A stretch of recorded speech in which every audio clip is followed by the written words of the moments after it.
Welcome, everyone, to the Drake Martinez podcast. I'm your host, Drake, and today we're going to be talking a little bit about musicianship and how you can progress on your instrument to the point where you can play comfortably and make music, which is the whole goal. Lately we've been doing some videos and some podcasts about current events and things like that. Today we're going to take a dive right back into music. And I think one of the most important topics that we can talk about is your musicianship and how you can progress on your instrument. So it doesn't really matter which instrument it is. It doesn't matter if it's like bass guitar, drums, any one of those instruments. You know, there's a certain balance that you have to have of expectations in terms of like what you want to accomplish, how good you think you're going to get, and how far you can push yourself, because not everybody can be like top tier. You know, not everybody can play. For example, not everyone can play the guitar like Jimi Hendrix. Not everyone can play like Steve Vai or any one of these like guitar virtuosos. Yeah, there's, you know, it takes a certain level of talent. It takes a certain level of dedication, and then time and understanding. So, and also a lot of like not developing the bad habits that you're gonna need to unlearn. So there's a lot that goes into that. There's a lot that goes into like how well can you play on the instrument and how much time can you realistically put into it. Well, a lot of that depends. A lot of that depends on what your goals are. So if your goal is to play like a Jimi Hendrix or a Steve Vai or any one of these or Stevie Ray Vaughan, any one of these guys that are just complete masters of the instrument, you could certainly get there. It's just going to look different for everybody. So, for example, I think what a lot of people don't realize is like the talent level of like a John Mayer. You know, that guy, I would almost like include in that category of like those virtuosos. But John Mayer is also like an amazing singer.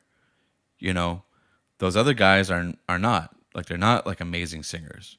And he's also an amazing songwriter, a songwriter that just puts together like great music that a lot of people can relate to. It's very popular music. So taking all that into consideration, you have to consider, one, what are your goals? Do I want to play guitar to the point where I just like a machine? And I'm not saying that in a negative way. I'm saying that in a positive way, like a Yngwie Malmsteen, right?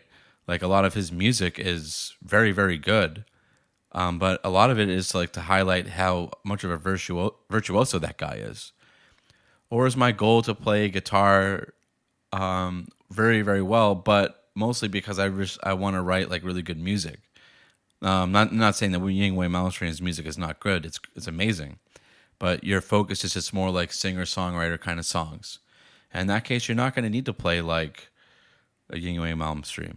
You know, you're going to want to divert some of your focus, some on guitar playing, some onto songwriting, some onto singing, and and if you can be a great talent at all three of those, that's amazing. But you know, that's three things to really, really focus on and hone in on instead of just one, which is like being a virtuoso on the guitar.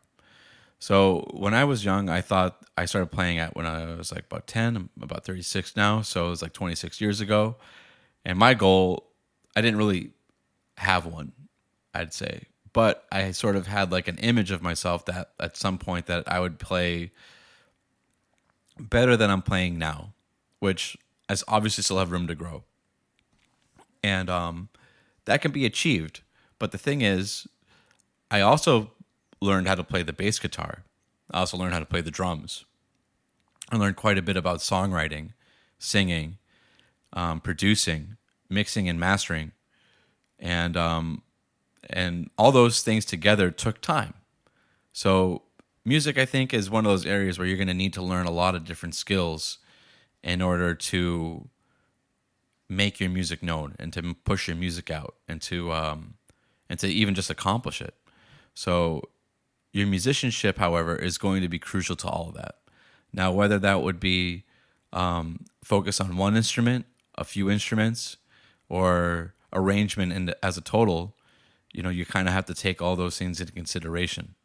So let's just dive a little bit more into musicianship for now, and we can get into some of the other aspects later.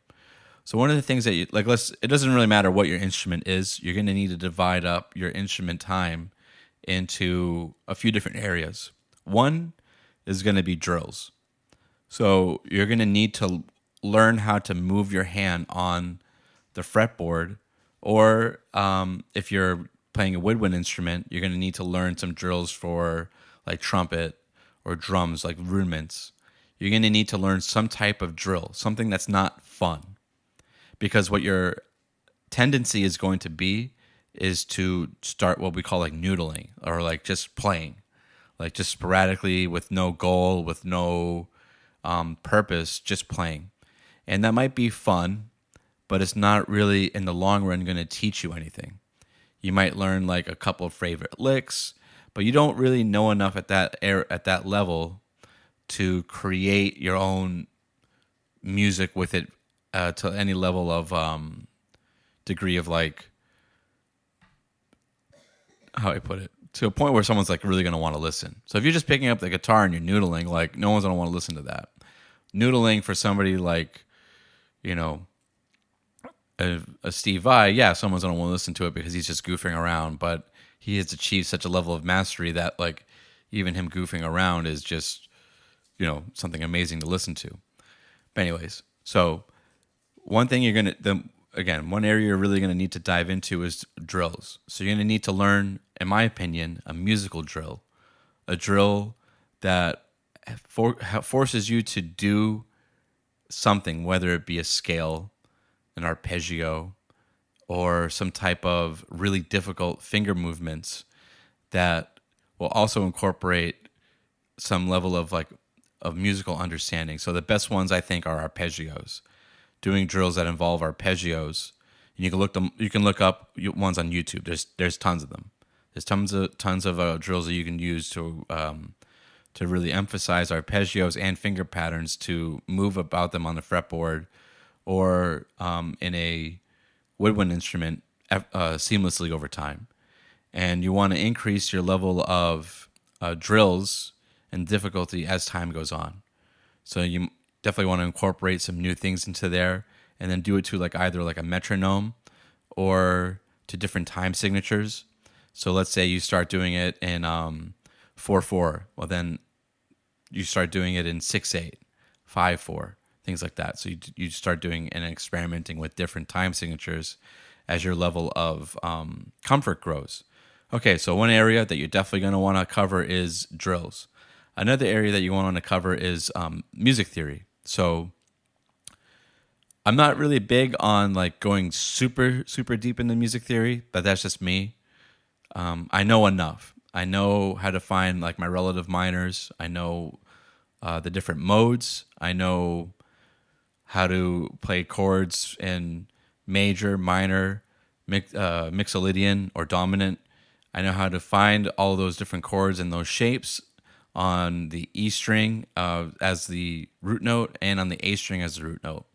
And I can find those, and then I can play in that key, and then I can do what's called the Nashville number system. So I know what they call the diatonic scales. So if you're starting with, I don't want to go too deep into music theory because I'm probably losing some people right now. But the point is that you want to take some time to research these things and to just get a basic understanding. And believe it or not, the stuff that I just covered is a basic understanding. Just people that go way, way deeper into music theory, they might find that information useful. At this point in my career, I don't. I think I just know okay, I know these shapes, I know where all these notes are, I can transpose them to different keys, and that's really all I need to know right now, because I'm able to do what I need to do with that information. Knowing more information might help me find things easier, but I haven't really, in my own guitar playing in 26 years, gotten there, because I also experimenting with other things like bass guitar. I like experimenting with different sounds out of the guitar, audio engineering, things like that. But anyways, so number one is a drill, some type of musical drill, like an arpeggio, especially arpeggio drills. and then some type of like difficult finger movements or some type of exercises that are going to really make it challenging for you in order for you to grow. The other thing is a basic understanding of music theory, so that you have a frame of reference. That's the other thing that that a understanding of music theory provides, is you have a frame of reference, so that when you're transposing things or when you're trying to find things, you're not memorizing. I have to go to this note, that note, this note, that note. Like you eventually start thinking about it in terms of like, okay, I'm gonna do a little thing over here in G major, and then I'm gonna go over here to its relative minor, which is E minor, and I'm going to start doing some things over here, and then I got some a chord over here that I'm going to play, and it becomes way more general. And then the specifics you don't really have to worry about too much, because you know exactly like where the position is at least, and that will make the guitar playing or any other instrument that's a melodic instrument a lot easier to play, because you have an actual map now that you can utilize in order to find these things. So we got drills, we got music theory. The other thing you're going to want to do is, I sort of talked about a little bit, is get into different time signatures. Don't always play in 4/4.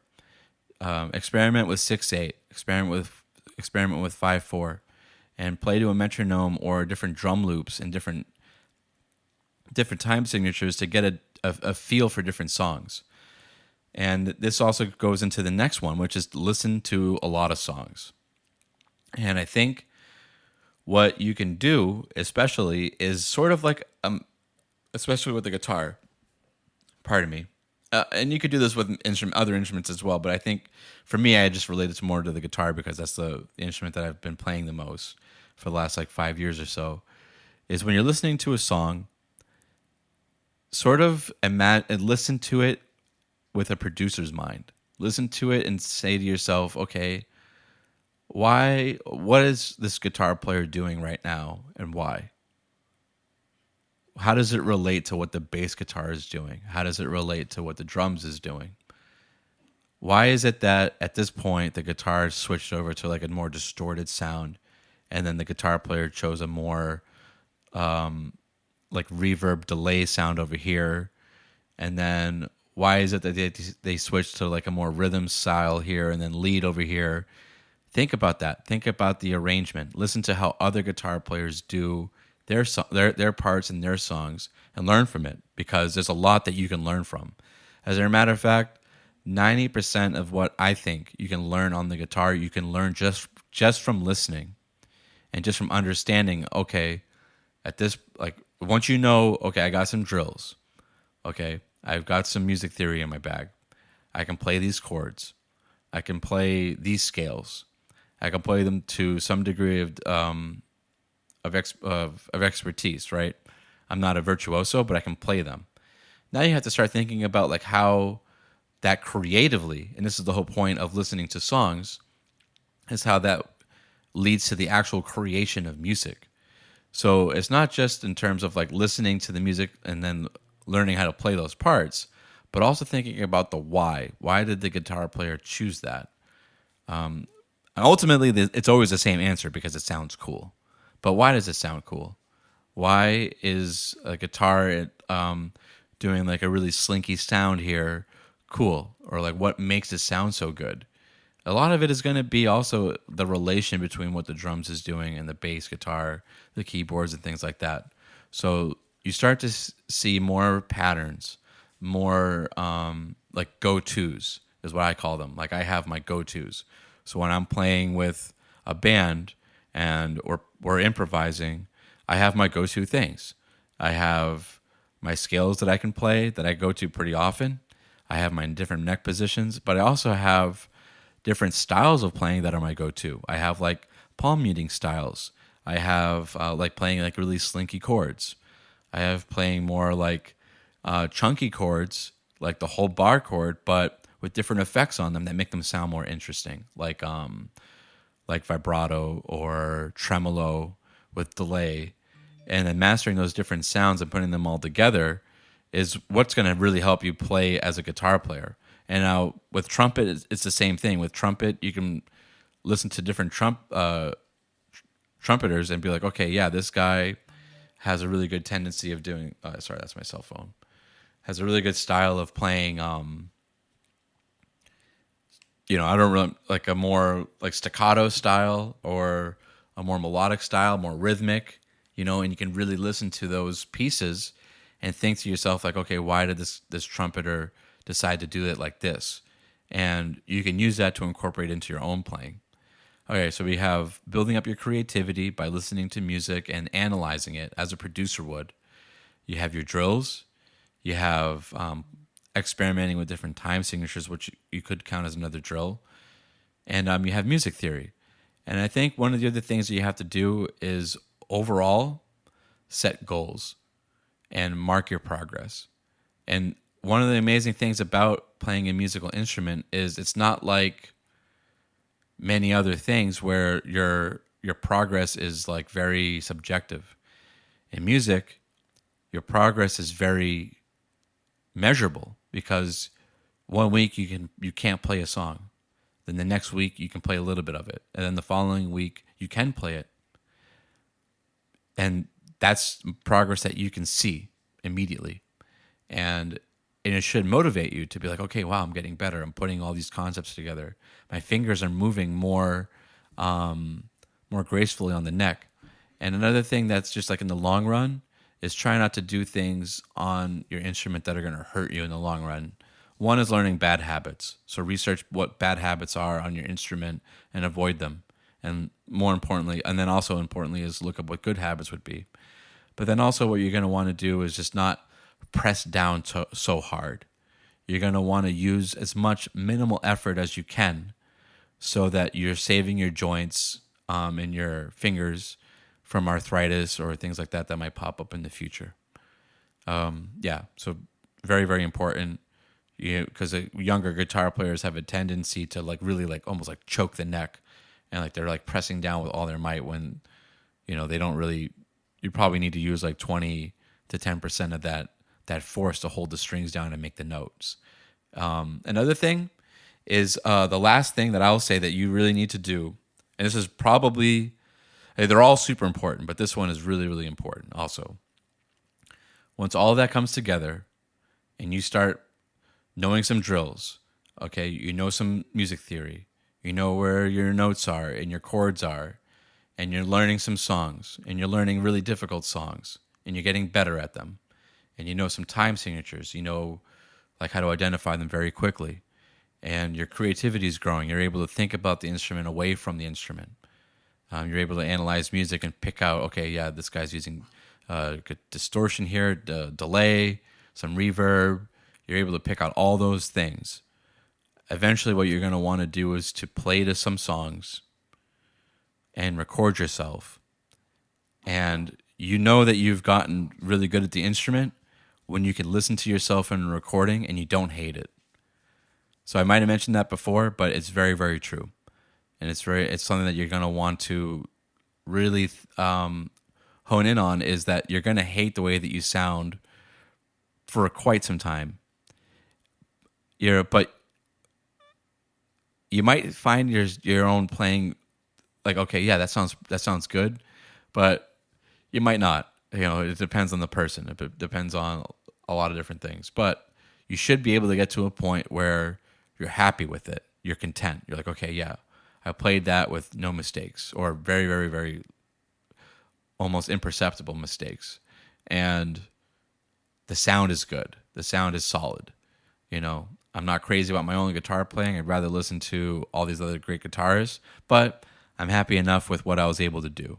So I think if you do all those things and you're diligent and you set goals and you spend some time going back and forth between all those different topics, then over time you will become a great musician.